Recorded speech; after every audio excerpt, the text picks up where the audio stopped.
Alex Pereira just dropped a bombshell and finally admitted he was the one behind that retirement post, not some hacker like he originally claimed. Let's rewind for a second. Back in May, a post went out from Pereira's X account where he said he was feeling disheartened by the UFC. This was right around the time when Jiří Procházka was in talks to potentially fight for the title at UFC 317 after Pereira had already turned down Magomed Ankalaev. The post hinted that Pereira was even thinking about retirement, and after 4 title defenses in less than a year, a lot of fans thought maybe he just wanted a break, especially after getting outworked by Ankalaev in the main event of UFC 313. But then Pereira came out and said, nope, that wasn't me, my account was hacked. Well, this week he walked that all the way back and admitted he actually wrote it himself. Through his translator Plinio Cruz, Alex explained that he was just upset and acting on impulse when he sent that tweet. He said there was a little bit of miscommunication because he found out news through social media instead of from his camp or the UFC directly, and it got him heated. He admits he regrets posting it, and he was wrong because he didn't know all the behind-the-scenes talks that were going on at the time between his manager, his team, and the UFC.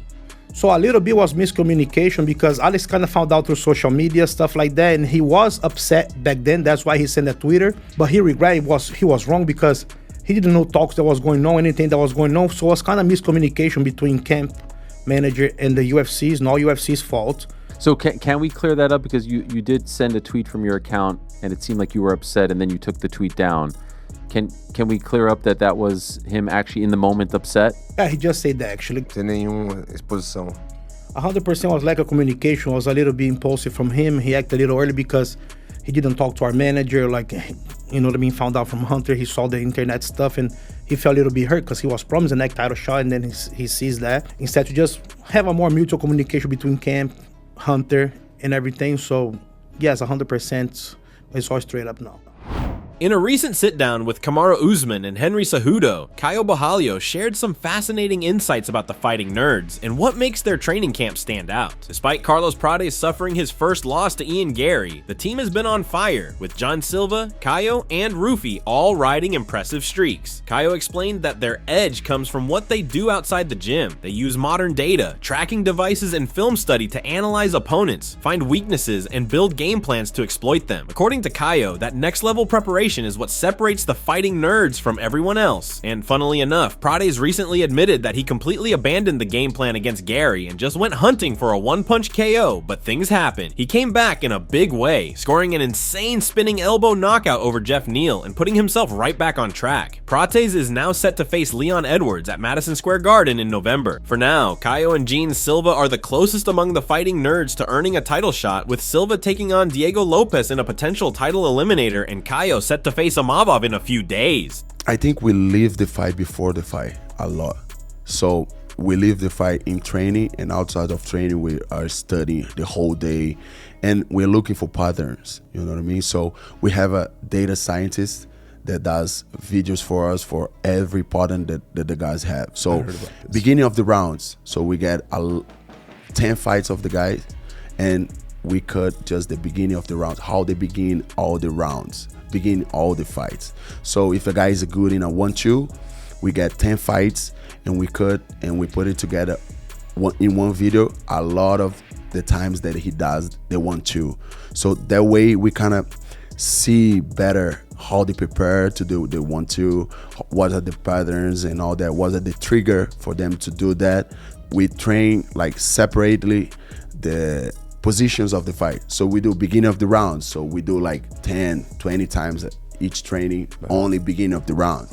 In a recent appearance on Submission Radio, we got some pretty heartbreaking news straight from Javier Mendez, the man who has been in Islam Makhachev's corner for years and was a key part of Khabib Nurmagomedov's legendary run. Javier revealed that he was actually supposed to have joined Islam's camp by now, but then came the phone call from Khabib himself. According to Javier, Khabib told him they don't need him for this camp and asked him to just stay in Dubai. He made it clear they'd only call him if and when they need him. For those who don't know, Javier has been a staple of Team Khabib for over a decade, the head coach behind some of the biggest moments in Dagestani MMA history. For context, Mendez now resides in Dubai, and according to him, Khabib told him to stay put and that they'd perhaps get in touch a few weeks before the actual fight at MSG. Team Khabib has their own Dagestani striking coach, and Javier's presence in between camps over the years was always out of pure respect and loyalty, not necessity. After more than a decade with the team, this sudden hold-off feels like a real emotional moment, showing just how much history and trust there is, but also how the dynamics in the team are shifting.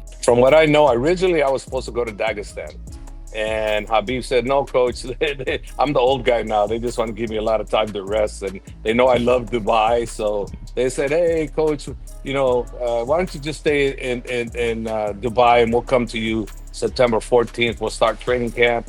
And for Usman fight, October 3rd.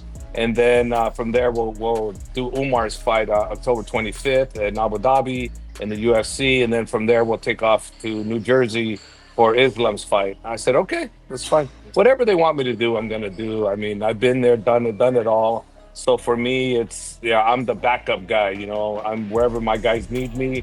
Those guys are my family. My whole AK family, the Nurmagomedov family. It's all one and the same to me. So I fit in where they need me to fit in. I'll chime in when I need to chime in. And if things aren't broken, I'm not trying to fix it. But very excited about it. Big John McCarthy and Josh Thomson recently broke down Khamzat Chimaev's future fights, and more specifically, the style he's likely to stick with going forward. After his title-winning performance against Dricus du Plessis, a lot of fans called the fight boring, criticizing Khamzat for not showing the explosive, destructive version of himself we're used to. But Big John and Josh aren't buying that narrative. They believe this is just Chimaev operating at his absolute best, and that his methodical, control-heavy approach is exactly what got him to win the championship fight against DDP. Instead of rushing for flashy finishes or big highlight reels, he's playing the long game, grinding out fights the way only he can. According to them, this is Chimaev's bread and butter, and fans should expect more of the same efficient, dominant, and impossible to beat if he executes his plan like he did against DDP. The message is clear. The man hasn't changed, and that's why he's sitting on top of the middleweight division right now. Khamzat is expected to face whoever delivers the finest performance between Imavov, Caio, DeRitter, and Fluffy. Khamzat's going to always stick with his best skills and his best.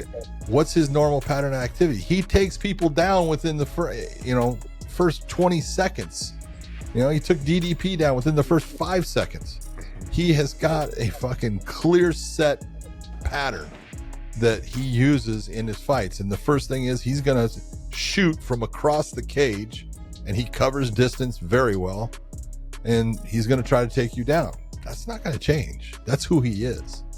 The only time you could really sit there and say that he didn't do that was against Joe Mershart. Was the only guy that he really didn't do that, and he went out and knocked him out within 15, 16 seconds. So you look and you go, he's got a normal pattern. It's not going to change because that's what has put him where he's at. That's who he is as a fighter. That's it from MMA Psycho. Thanks for watching. Don't forget to leave a like and subscribe for daily MMA news.